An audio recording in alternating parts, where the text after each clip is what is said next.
जब से इंसान आकाश की तरफ देखता आया है तब से वो इसकी खूबसूरती और रहस्यमयता का दीवाना होता रहा है। एक बार आप भी उस समय में जाकर इमेजिन कीजिए जब इंसान के लिए खाना और पानी के अलावा कुछ भी जरूरी नहीं हुआ करता था। वक्त में एक पॉइंट ऐसा आया जब खाने और पानी की इस परेशानी से हम ऊपर आ गए और दूसरी दिलचस्प चीजों में रुचि रखने लगे। सोचिए कि उस समय में सबसे ज्यादा दिलचस्प चीज कौन सी लगती होगी। उस समय में तो किसी तरह का पोल्यूशन भी नहीं था जो रात के अनगिनत सितारों को इंसानों की आंखों से छुपा सके। उस चांदनी भरी रात में इंसान आकाश की तरफ जरूर देखते होंगे और सोचते होंगे कि ये टिमटिमाती चीजें आखिर क्या हैं। इंसानों की इसी रुचि ने आज हजारों लाखों आविष्कारों को जन्म दिया है।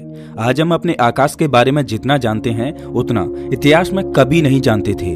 Galaxies, stars, exoplanets, asteroids, black holes, सच में अंतरिक्ष में हमें इतनी सारी चीजें मिली हैं कि इंसानों की रुचि कम होने की बजाय और ज्यादा बढ़ती जा रही है। हम अनोखी चीजें डिस्कवर करना चाहते हैं और शायद हमारी ये प्यास कभी नहीं बुझने वाली। मुझे पूरा यकीन है कि अगर हमें दूसरे किसी ग्रह पर एलियन भी मिल गए तब भी हमारी क्यूरियोसिटी कम नहीं होगी। हम जरूर किसी दूसरी नई और अनोखी चीज की तलाश शुरू कर देंगे, लेकिन केवल अंतरिक्ष में चीजें ढूंढ लेने से काम नहीं चलेगा। ये बिल्कुल ऐसे ही है जैसे कि हमें नदी किनारे एक नाव मिल गई है, लेकिन हमें ये नहीं पता कि आखिर ये नाव पानी में तैरती कैसे है। भले ही हमने अंतरिक्ष में हजारों चीजें ढूंढ ली हों, लेकिन इनके काम करने के बहुत से तरीकों को हम अभी तक नहीं जानते। ऐसी ही चीजों में आते हैं ब्लैक होल्स और व्हाइट होल्स। आज हम अंतरिक्ष की इन दो अनोखी चीजों के बारे में जानेंगे और देखेंगे कि एक ब्लैक होल और व्हाइट होल में क्या समानताएं होती हैं या क्या असमानताएं होती हैं। तो वीडियो को अंत तक देखते रहिए। नमस्कार दोस्तों, मैं हूं श्याम तोमर, स्वागत करता हूं आपका इस वीडियो में। ब्लैक होल्स उस प्राकृतिक घटना में से एक हैं जिसके बारे में पहले ही अनुमान लगा लिया गया था। यानी ब्लैक होल की डिस्कवरी से पहले ही इंसानों ने भविष्यवाणी कर दी थी कि अंतरिक्ष में ब्लैक होल होते हैं।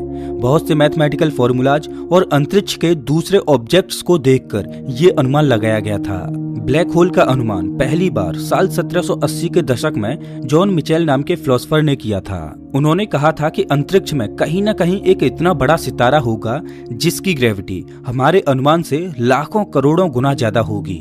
बल्कि ये ग्रेविटी इतनी ज्यादा होगी कि खुद रोशनी को भी अपनी सतह से दूर नहीं जाने देगी। लेकिन अगर ऐसी कोई वस्तु जो रोशनी तक को बाहर नहीं जाने देती तो क्या हमें वो दिख भी पाएगी? जॉन मिचेल ने यही सवाल अपने आप से पूछा।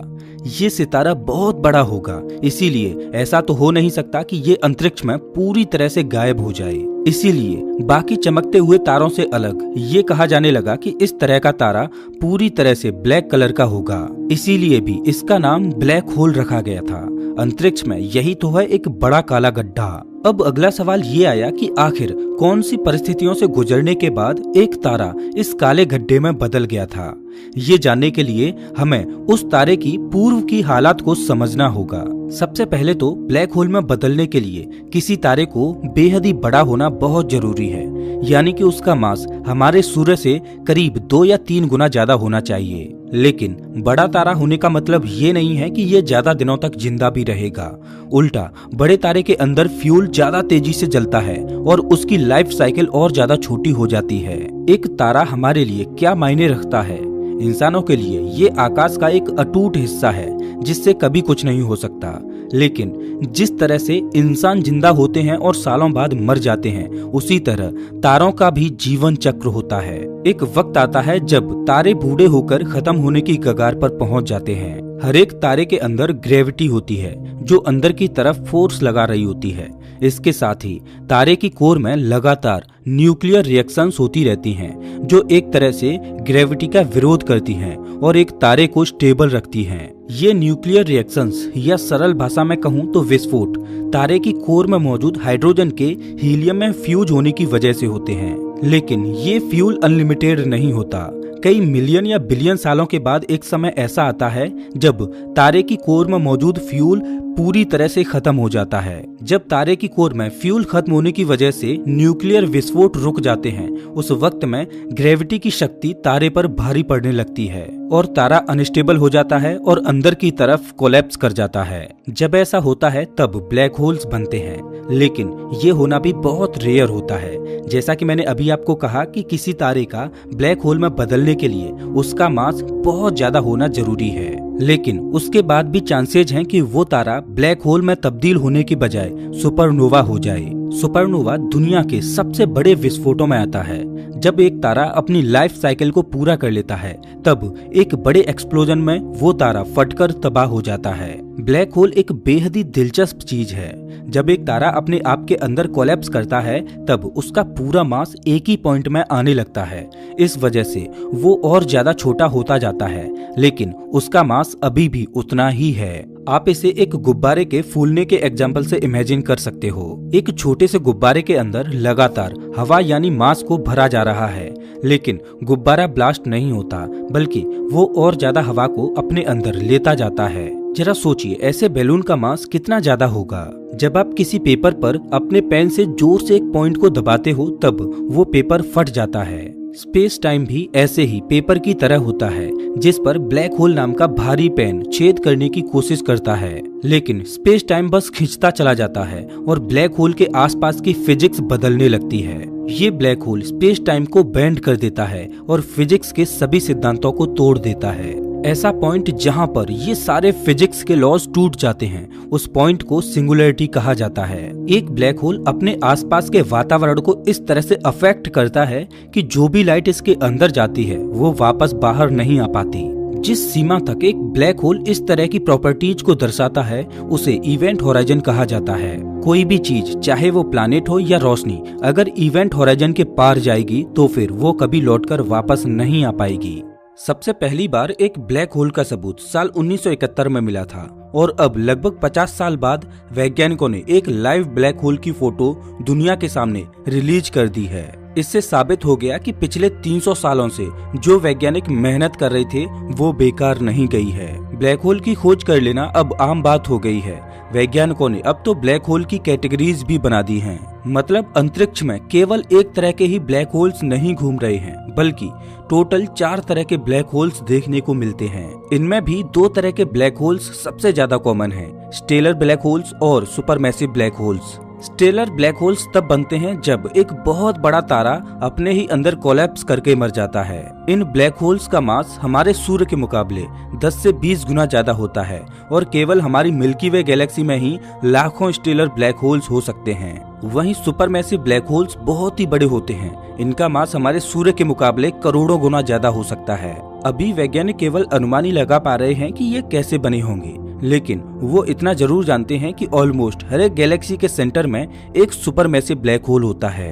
यहाँ तक कि हमारी मिल्की वे गैलेक्सी के सेंटर में भी एक सुपरमैसिव ब्लैक होल मौजूद है और इसका नाम है सैजिटेरियस ए और इसका मास करीब 4 मिलियन सूर्य के बराबर है। अब आप सोच सकते हो कि इस सुपरमैसिव ब्लैक होल के अंदर हमारे सूर्य जितने करीब 40 लाख सूर्य समा सकते हैं। तो अब तक हमने ब्लैक होल्स के बारे में क्या जाना कि ये बेहद ही बड़े होते हैं, इनकी ग्रेविटी इतनी ज्यादा होती है कि रोशनी तक उनके चंगुल से बाहर नहीं निकल सकती और ये अपने आसपास के स्पेस टाइम की फिजिक्स को अनोखे तरीके से बदल देते हैं। अब अगर ब्लैक होल नाम की असाधारण सी चीज पहले से ही इस दुनिया में मौजूद है तो ये व्हाइट होल की इतनी बातें क्यों की जा रही हैं? कल्पना कीजिए कि आप एक बड़े ब्लैक होल को कैमरे में रिकॉर्ड कर पा रहे हो, उसकी हर हरकत आप कैमरे के जरिए देख पा रहे हो और अपनी स्टडी को आगे बढ़ा पा रहे हो। आप देखते हो कि जितने भी पदार्थ ब्लैक होल के इवेंट होराइजन के अंदर जाते हैं वो फिर बाहर नहीं आते। ऐसा आपने हजारों वस्तुओं के साथ देख लिया है। अब एक दिन आप देखते हो कि इस विशाल ऑब्जेक्ट के अंदर चीजें अंदर जाने की बजाय वहां से बाहर आ रही हैं। ये क्या अजीब सी चीज हो रही है? ब्लैक होल तो अपनी ग्रेविटी की मदद से हर एक चीज को अपने अंदर समा लेता है। कहीं आपका कैमरा ही तो रिवर्स में वीडियो नहीं चला रहा, लेकिन जितना ज्यादा आप ऑब्जर्व करते हो आपका शक उतना ही गहरा होने लगता है। इसके अंदर से चीजें बाहर आने लगी हैं। कुछ इसी तरह के सिद्धांत पर व्हाइट होल काम करता है। व्हाइट होल ब्लैक होल का जुड़वा भाई माना जाता है जो बिल्कुल उससे उलट होता है। वो मैटर को अपने अंदर नहीं लेता बल्कि बाहर छोड़ता है। अगर आप एक रॉकेट में बैठकर धरती से अंतरिक्ष में जाने की कोशिश करें तो आपको कौन सी परेशानी से होकर गुजरना होगा? ऑब्वियस सी बात है कि धरती की ग्रेविटी अपनी पूरी कोशिश करेगी कि आप बाहर ना जा सकें, लेकिन अगर आपके रॉकेट का इंजन ताकतवर है और आप तेजी से उसे उड़ा रहे हो तो आप पृथ्वी की एस्केप वेलोसिटी को चीर कर अंतरिक्ष में पहुंच जाओगे। एस्केप वेलोसिटी वो जरूरी स्पीड है जो आपके रॉकेट की होनी ही चाहिए अगर आपको पृथ्वी के गुरुत्वाकर्षण क्षेत्र को पार करना है। तो एक ब्लैक होल की ग्रेविटी इतनी ज्यादा होती है कि उसकी एस्केप वेलोसिटी की वैल्यू अनगिनत मैग्नीट्यूड तक पहुंच सकती है, यहाँ तक कि ये रोशनी की रफ्तार से भी ज्यादा तेज होती है। और मैं आपकी जानकारी के लिए बता दूं कि इस पूरे ब्रह्मांड में कोई भी चीज रोशनी से तेज ट्रेवल नहीं कर सकती। अब ब्लैक होल की इस ग्रेविटी के फोर्स को लीजिए और उसकी डायरेक्शन को बदल दीजिए।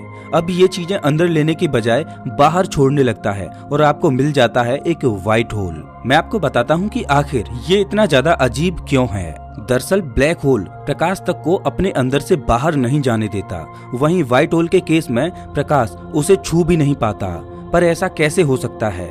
व्हाइट होल भी एक ऐसी वस्तु है जिसका मास है, और एक चीज अगर हम दावे के साथ कह सकते हैं तो वो ये है कि जिस भी वस्तु के पास मास होता है वो ग्रेविटी के फोर्स का इस्तेमाल करती है। इस हिसाब से तो व्हाइट होल ने भी सभी पदार्थों को अपनी तरफ खींचना चाहिए, बिल्कुल ऐसे ही जैसे सूर्य अपनी ग्रेविटी से दूसरे प्लैनेट्स को अपने ऑर्बिट में बांध कर रखता है। लेकिन व्हाइट होल्स ऐसा नहीं करते, इसीलिए तो दुनिया भर के वैज्ञानिक चकित होकर रह गए हैं। बिल्कुल जैसे ब्लैक होल के पास एक इवेंट होराइजन होता है जिसके अंदर जाते ही ऑब्जेक्ट्स बाहर नहीं निकल सकते, उसी तरह से व्हाइट होल्स के पास भी एक इवेंट होराइजन होता है। बस फर्क इतना है कि ये इवेंट होराइजन एक ढाल की तरह काम करता है जो किसी भी चीज को अंदर नहीं आने देता। अब एक बड़ा सवाल आता है कि आखिर व्हाइट होल्स बनते कैसे हैं? बदकिस्मती से वैज्ञानिक अब तक ये भी पक्के तौर से नहीं कह सकते कि व्हाइट होल्स रियल हैं या फिर नहीं। उन्होंने स्पेस में ऐसा कुछ ऑब्जर्व किया जिसे कि नॉर्मल फिजिक्स और अभी तक की नॉलेज से समझाया नहीं जा सकता, इसीलिए उन्होंने व्हाइट होल नाम की नई चीज बना दी। लेकिन इसके बाद भी व्हाइट होल्स कैसे बने होंगे, इस बात के बहुत सारे सजेशंस दिए जा चुके हैं। जैसे कि बहुत से वैज्ञानिक मानते हैं कि जब एक प्राचीन ब्लैक होल अपनी लाइफ साइकिल के अंत में पहुंच जाता है तब वो अपने अंदर इकट्ठा की गई हर एक चीज को बाहर फेंक देता है और एक व्हाइट होल में बदल जाता है। कुछ लोगों का तो ये तक मानना है कि बिग बैंग भी असल में एक व्हाइट होल से निकला था और उसके अंदर से ही हमारे ब्रह्मांड का जन्म हुआ है। एक और बेहद ही दिलचस्प थ्योरी कहती है कि ब्लैक होल्स और व्हाइट होल्स एक दूसरे से कनेक्टेड होते हैं। कई सालों से वैज्ञानिक पता लगाना चाह रहे हैं कि आखिर ब्लैक होल के अंदर क्या होता है। अब अगर किसी भी जगह की हमें इंफॉर्मेशन चाहिए तो सबसे जरूरी चीज क्या होती है? आप अपने मोबाइल फोन या सैटेलाइट फोन से वहां कांटेक्ट करते हो और उस इंफॉर्मेशन के लिए रिक्वेस्ट भेजते हो। दूसरी तरफ से फिर वो इंफॉर्मेशन हमें भेजी जाती है। अंतरिक्ष में भी किसी चीज की नॉलेज लेने के लिए हम यही करते हैं, लेकिन ब्लैक होल एक मात्र ऐसी चीज है जिसमें कुछ भी भेजने का कोई मतलब नहीं है, क्योंकि कोई भी इंफॉर्मेशन वहां से बाहर नहीं आ पाती। अगर ऐसा सच है तो एक दूसरा बड़ा सवाल खड़ा होता है कि क्या ब्लैक होल एक ऐसा गड्ढा है जिसके अंदर पूरा ब्रह्मांड समा सकता है? इस सवाल का जवाब व्हाइट होल्स के जरिए दिया गया है। कहा गया है कि जो वस्तु ब्लैक होल के अंदर जाती है वो ब्रह्मांड के किसी दूसरे कोने से व्हाइट होल से बाहर निकलती है। अब अगर एक तरह से देखा जाए तो इस बात पर यकीन करना मुश्किल नहीं है। अगर ब्लैक होल्स और व्हाइट होल्स एक दूसरे से उलट काम करते हैं तो ऐसा बिल्कुल हो सकता है कि वे दोनों स्पेस टाइम में एक दूसरे से जुड़े हों। इस थ्योरी को ज्यादातर वैज्ञानिक इसलिए नकार देते हैं क्योंकि किसी भी तरीके से इसे प्रूव नहीं किया जा सकता। हमें एक ऐसा रॉकेट बनाना होगा जो प्रकाश की गति से गुजरकर सक्सेसफुली ब्लैक होल के अंदर प्रवेश कर जाए, और अगर हमने आगे जाकर ऐसा कर भी लिया तब भी जरूरी नहीं कि इंसान ब्लैक होल के अंदर से इंफॉर्मेशन को बाहर भेज पाएंगे। हमें ऐसी डिवाइस भी बनानी पड़ेगी जो प्रकाश की गति से भी ज्यादा तेजी से इंफॉर्मेशन को बाहर धरती पर भेज पाए। ये कहना गलत नहीं होगा कि इस टेक्नोलॉजी से फिलहाल हम कई साल दूर हैं। तब तक के लिए हमें ये मानना पड़ेगा कि ब्लैक होल और व्हाइट होल एक दूसरे से अलग होते हैं। अब मैं आपसे एक बेहद ही दिलचस्प सवाल पूछने वाला हूँ। क्या होगा अगर अंतरिक्ष में एक ब्लैक होल और एक व्हाइट होल की टक्कर होगी? एक तरफ ब्लैक होल है जो अपने आसपास आई हर एक चीज को खा जाता है, वहीं दूसरी तरफ एक व्हाइट होल है जो किसी भी मैटर को अपने पास नहीं आने देता।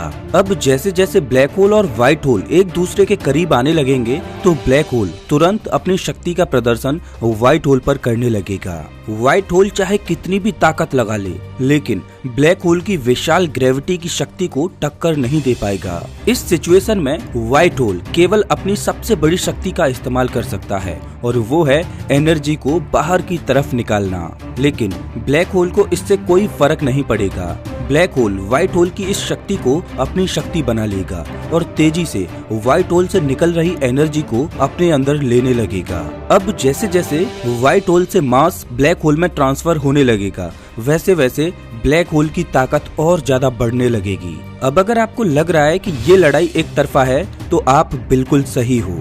ब्लैक होल व्हाइट होल को पूरी तरह से खा जाएगा और मैं आपको बता दूं कि ये लड़ाई तुरंत खत्म नहीं होगी। ब्लैक होल हजारों लाखों सालों तक व्हाइट होल को खाता रहेगा और जैसे जैसे वो उसके अंदर की वस्तुओं को अपने अंदर लेने लगेगा, उसका साइज और ज्यादा बड़ा होता जाएगा। वक्त में ऐसा पॉइंट आएगा जब ब्लैक होल व्हाइट होल को पूरी तरह से निगल लेगा और खुद एक विशालकाय ब्लैक होल में तब्दील हो जाएगा। तो दोस्तों इस वीडियो में बस इतना ही। वैसे आप हमारा ये वीडियो कौन से शहर से देख रहे हो हमें कमेंट करके जरूर बताएं। अगर आपको ये वीडियो अच्छा लगा हो तो इसे लाइक करें और ऐसे ही वीडियोज के लिए चैनल को सब्सक्राइब करें, साथ ही बेल आइकॉन दबाएं।